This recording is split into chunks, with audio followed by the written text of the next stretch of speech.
उठ और प्रकाशमान हो। इस वाणी मुझे 2008 में परमेश्वर ने दर्शन द्योरे बोली गई, लेकिन विश्वास करना मेरे लिए कठिन था। यसाया में शब्दों का अर्थ बाइबल में देखा था, सुना था। उठ प्रकाशमान हो, क्योंकि तेरा प्रकाश आ गया है और यहोवा का तेज तेरे ऊपर उदय हुआ है। देख, पृथ्वी पर तो अंधियारा और राज्य राज्य के लोगों पर घोर अंधकार छाया हुआ है, परंतु तेरे ऊपर यहोवा उदय होगा और उसका तेज तुझ पर प्रकट होगा।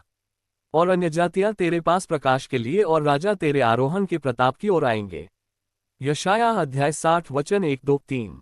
फिर मैंने यही दर्शन 2012 में देखा। पृथ्वी पर तो अंधियारा और राज्य राज्य के लोगों पर घोर अंधकार छाया हुआ है, यानी कुछ होने वाली संकेत को दिखा रहे थे। और उस दर्शन में एक लेडी औरत कहती है, मुझे प्रणाम कर ताकि आने वाली संकेत से बच सके। लेकिन मैंने उसे कहा, तू एक नजर घुमा कर देख। फिर उसने चारों तरफ देखा कि धरती पर सारी लोग घुटने टेके और रो रहे थे। फिर मैं सुबह उठा, परमेश्वर से कहा, ये कौन सा संकेत प्रभु, समझ नहीं पा रहा हूँ। फिर मेरी पत्नी ने 2018 में वही संकेत देखा। फिर 6 महीने बाद में यूट्यूब पर संकेत दिखाई दिया जो कोरोना महामारी ने सारी पृथ्वी पर अंधियारा और राज्य राज्य के लोगों पर घोर अंधकार छाया हुआ है। सरकार ने नेताओं को भी हिला दिया।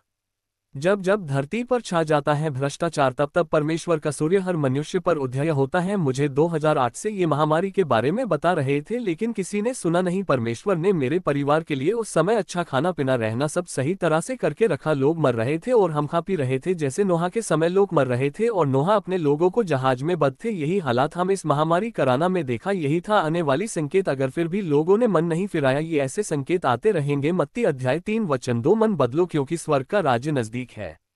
एक गीतकार ने गीत लिखा है, इस जहां के लोगों तुम सुनो, हिंदुस्तान के लोगों तुम सुनो। यीशु नहीं करता है धर्म परिवर्तन, प्रभु यीशु करता है जीवन परिवर्तन।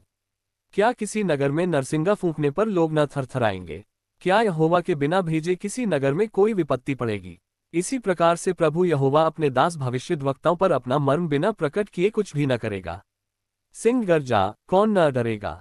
परमेश्वर यहोवा बोला, कौन भविष्यवाणी न करेगा? आमोस अध्याय 3 वचन 6-7-8।